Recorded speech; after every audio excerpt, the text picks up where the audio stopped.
My name is Carrie DeJesus, and I was 29 years old when I finally realized that loving your father doesn't guarantee he'll ever choose you. Growing up, I believed weddings were sacred, not just because of the vows or the dresses or the music, but because they were supposed to be the one day when family showed up. No excuses, no conditions, no substitutions. For as long as I could remember, I pictured my dad walking me down the aisle. It wasn't some vague fantasy. It was detailed. His hand resting firmly on my arm, the familiar weight of his presence beside me, that proud, restrained smile he used to wear when I was little, like he was holding back emotion because he didn't want anyone to see how much he cared. That image followed me through everything, through my parents' divorce, through the years when visits became phone calls, and phone calls became holidays, and holidays became obligations. Through his remarriage to Laura, and the quiet shift where her world, and her daughter, slowly took up all the space where I used to exist. Still, I held on to that aisle. When Ethan, my boyfriend, proposed, I cried harder than I expected. Not because of the ring or the speech, but because some small, stubborn part of me believed this would be the moment everything aligned, that my dad would step back into the role I had been saving for him all my life. Wedding planning was chaos disguised as joy. I was working with a tight budget, cutting costs everywhere I could without sacrificing meaning. Handwritten place cards, a borrowed sound system, a DIY photo booth that Ethan spent 3 nights assembling in our living room. My mom baked the cookies herself, 3 different kinds. She said it made her feel useful. I didn't tell her that just having her there already did. Ethan was my anchor through all of it. When I panicked over seating charts or second-guessed color palettes, he stayed calm. When I spiraled, he reminded me that the day was about us, not perfection. The only variable I couldn't control was my dad. When I told him about the engagement, his reaction felt muted. He congratulated me, sure, said he was happy, but there was no excitement, no follow-up questions, no talk of dates or venues or how he could help. It felt like he was checking a box, not celebrating his daughter. I told myself not to read into it. After all, we weren't as close as we used to be. He had a new life now. Laura, her daughter Carly, their routines, their traditions. I had learned how to take up less space in his world without making a fuss. But this was different. This was my wedding. So when I finally asked him if he would walk me down the aisle, my heart pounded like I was 12 again, asking for something I wasn't sure I was allowed to want. He didn't say yes. He said he'd try. Then came the explanation. His health, his arthritis, the way travel had become harder for him lately, the stress, the fatigue. His voice softened as he spoke, careful, almost rehearsed. I told him I understood. I always did. It wasn't the answer I wanted, but I convinced myself it was enough. At least he hadn't said no. At least he was considering it. Each time, his answers shifted just enough to keep hope alive. Let's see how I'm feeling closer to the date. I've got some tests coming up. I don't want to promise something I can't deliver. 2 weeks before the wedding, I couldn't do it anymore. I called him and asked him to be honest with me. Not careful, not polite. Honest. There was a long pause on the other end of the line. Then he told me he didn't think he could come. He said the travel would be too hard on his body, that the stress alone could make his condition worse. His voice sounded apologetic, but distant, like he was already bracing for forgiveness he hadn't earned. I scrambled for solutions. I told him I could arrange a car service so he wouldn't have to drive. I offered to book a hotel 5 minutes from the venue so he could rest. I even offered to pay for everything. He shut it all down. This isn't about logistics, Carrie, he said. It's my health. Something inside me cracked. I wanted to scream, to tell him this was my wedding, not a weekend brunch, to ask him why his health never seemed to interfere with anything else. But instead, I swallowed it all and told him I understood, because that's what I had always done. The wedding day arrived, bright and impossibly beautiful. My mom floated through the venue, fixing things before anyone noticed they were wrong. Ethan stood at the altar, steady and calm, looking at me like nothing else existed. When it was time to walk down the aisle, my mom took my arm. I smiled. I stood tall. I told myself this was enough. But as the music started, I scanned the room anyway. His seat was empty. The ceremony was perfect. People laughed, they cried, they cheered as Ethan and I said our vows. It should have been the happiest day of my life, and it was. But there was a quiet ache beneath the joy, shaped exactly like the man who wasn't there. At the time, I thought that absence was the worst part. I didn't know yet that it was only the beginning. For a few days after the wedding, I stayed suspended in a strange emotional in-between. I was happy, truly. Ethan and I slipped easily into married life, like we'd been practicing for it all along. We cooked together, argued about nothing important, laughed at how surreal it felt to finally call each other husband and wife. But every quiet moment came with an echo. My dad should have been there. I told myself to let it go. I told myself that adulthood meant accepting people as they were, not as you wished they could be. I repeated all the things I'd learned to say over the years to protect myself from disappointment. Then, 3 days after the wedding, I made the mistake of opening social media. It started innocently. I was scrolling through photos friends had posted. Candid shots from the reception, blurry dance floor videos, my mom laughing with a glass of wine in her hand. And then I saw him, my father, on a beach. At first, my brain refused to connect the dots. It felt like looking at a stranger who happened to have his face. He was standing barefoot in the sand, sunglasses pushed up on his head, holding a bright cocktail in one hand and flashing a thumbs up with the other. The caption was cheerful, something about a much-needed family getaway, heart emojis, hashtags about relaxation and bonding. My hands started to shake. I clicked on the photo. Then another. Then another. There were dozens. My dad on a yacht, the sun hitting his face just right. My dad laughing at a restaurant table piled with seafood and wine glasses. My dad hiking a scenic trail, his arm slung casually around Laura's shoulders. And there was Carly, posing confidently in a new bikini, smiling like the world had never disappointed her once. Every single timestamp lined up perfectly, the same weekend as my wedding. The betrayal didn't land all at once. It crept in slowly, then hit like a wave I didn't see coming. My chest tightened so sharply I thought I might be sick. I stared at the screen, scrolling back and forth, hoping, irrationally, that I'd misunderstood. But there was nothing to misunderstand. He hadn't been too sick to travel. He'd just chosen somewhere else to be. I dropped my phone and covered my face, the sobbing coming before I could stop it. I felt foolish, humiliated, angry at him, but also angry at myself for believing him, for defending him when people asked where he was, for making excuses on his behalf like I always did. Ethan found me like that, curled up on the couch, with my knees pulled to my chest. He didn't ask questions at first. He just sat beside me, picked up my phone, and scrolled. His jaw tightened. "This is unreal," he said quietly. "He lied to you." The simplicity of it hurt almost as much as the truth itself. He hadn't just missed my wedding. He had avoided it. For days, I went back and forth about whether to confront him. Part of me wanted to call and demand an explanation, to force him to look me in the eye, if only through a phone, and admit what he'd done. Another part of me was exhausted, tired of chasing, tired of hoping, tired of being the only one who cared enough to try. A week passed before he finally called. His tone was light, almost cheerful. "So," he said, "how was the wedding?" I gave him a clipped answer. It was fine. He didn't notice the distance in my voice. Or maybe he did and chose to ignore it. Then he told me he had something for me. "A gift," he said.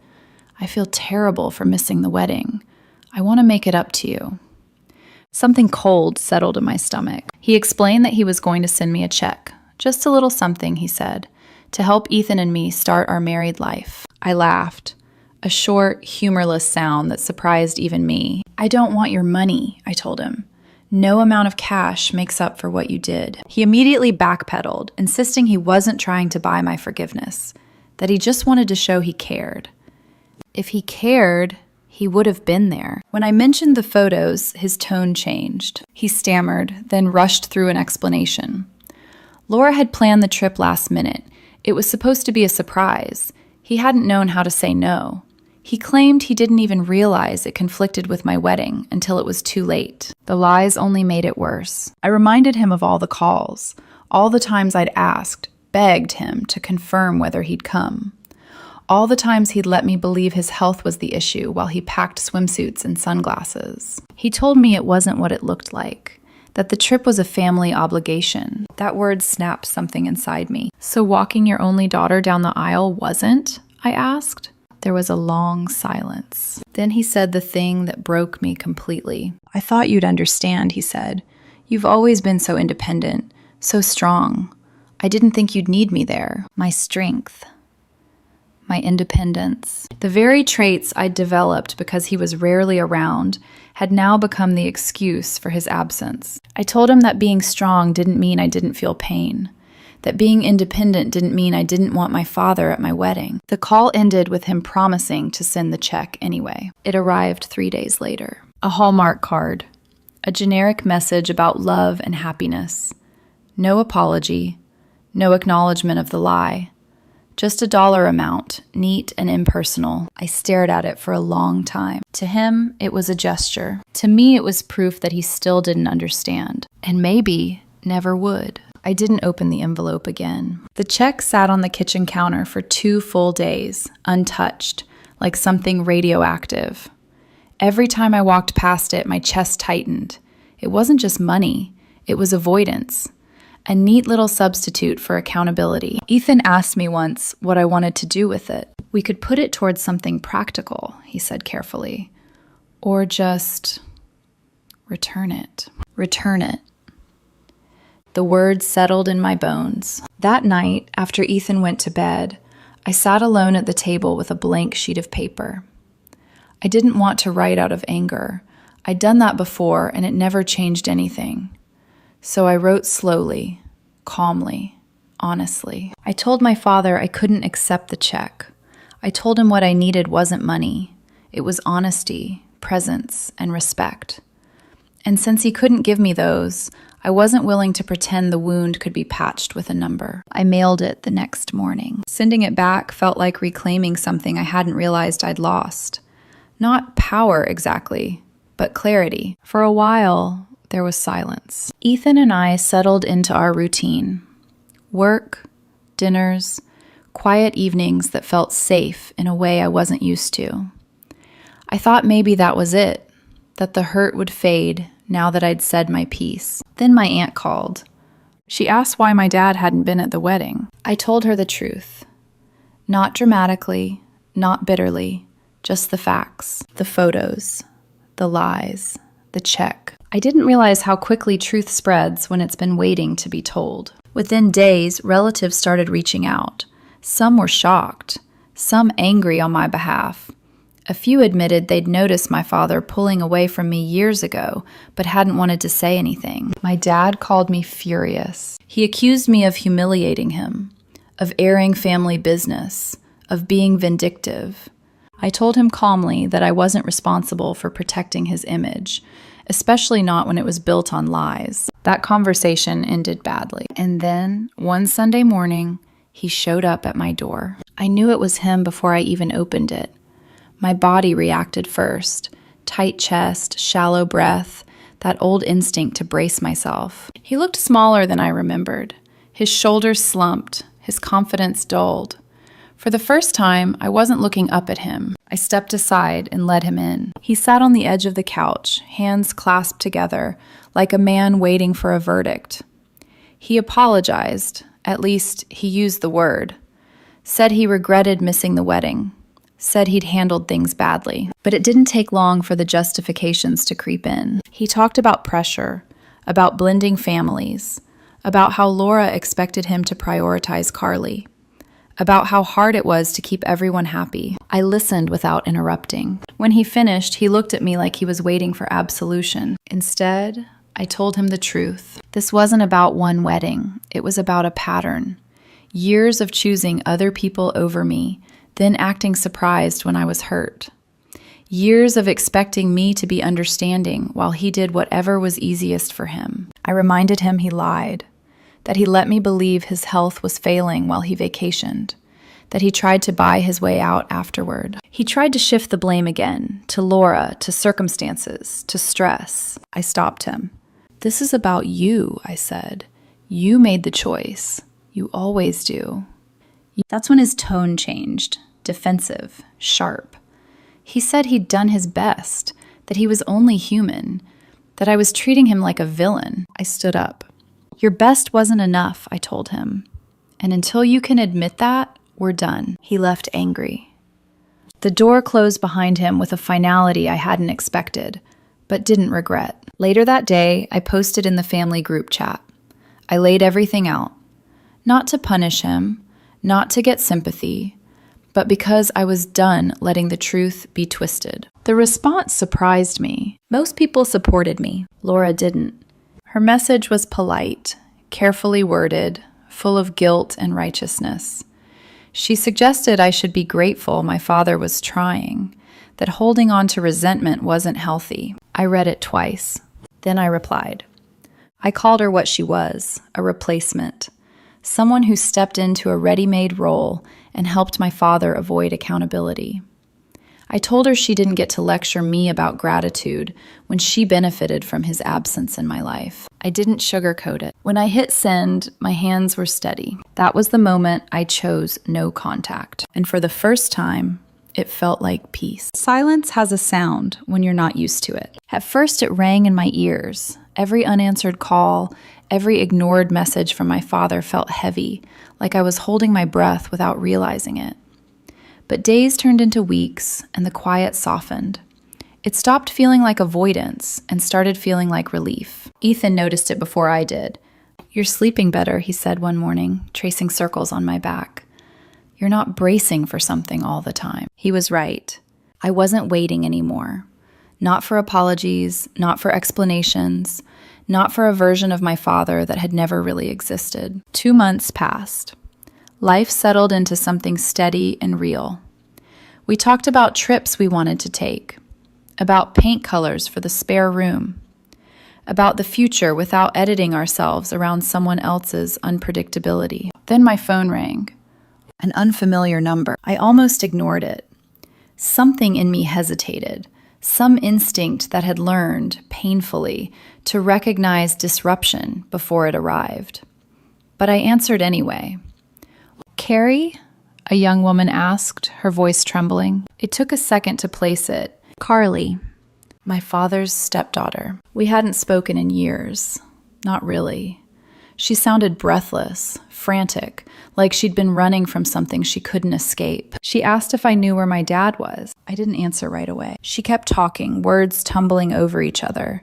She said he'd left a month ago. No warning, no explanation. A few vague texts, nothing more. That morning, her mother had received divorce papers in the mail. Just papers. No call, no conversation, no goodbye. Something twisted inside me, sharp, dark, unexpected. I laughed. It wasn't kind.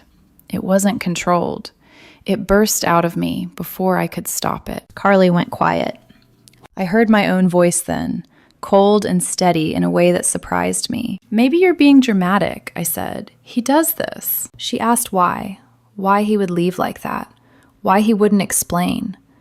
I felt the last thread of obligation snap. "It's his pattern," I told her. "You should have seen it coming." She tried to argue, to insist this was different, that he loved her, that he wouldn't just disappear. I remembered standing at the end of an aisle, scanning an empty seat. I repeated his words back to her, the ones he'd once used on me. "He's only human," I said. "He did his best." There was nothing left to give. I told her this wasn't my problem, that if she wanted answers, she should talk to her mother. I ended the call before she could say anything else. When I set the phone down, I felt something unfamiliar. Not guilt. Closure. Ethan found me sitting there, staring at nothing. I told him everything. He didn't flinch. He didn't tell me I should have been kinder or more patient. He just nodded. "You don't owe him or anyone your pain," he said. That night, I slept deeply, dreamlessly. My father never reached out again. I don't know where he went. I don't know what story he tells himself now. And for the first time, I don't care. Some endings don't come with reconciliation.